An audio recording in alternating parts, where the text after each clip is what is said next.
Every New Year, there's the confetti, the kisses, and the resolutions. I probably could eat a little bit better. We're going to work out at least 4 times a week.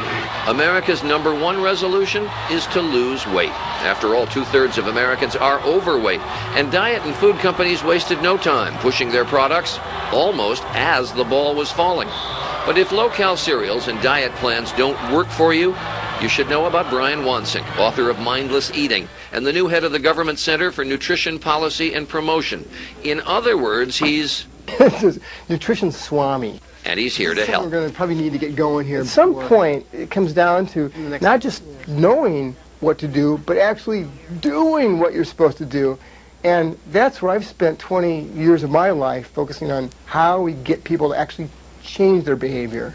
Those 20 years were spent in academia. There's a real tendency to kind of continue to mindlessly eat. Wansink is now putting his consumer behavior theories to work. Becky, how many total calories did you... Wansink believes most diets fail because every part of us fights against them. Our bodies, our brains, especially our environment.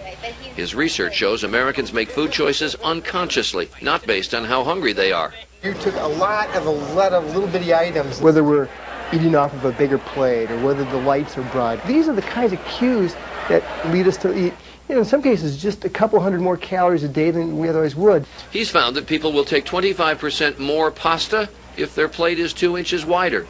When plain macaroni and cheese is labeled creamy macaroni and cheese, people buy 27% more. People refuse to believe that they can be tricked by something as silly as the distance of a candy dish or the shape of a glass.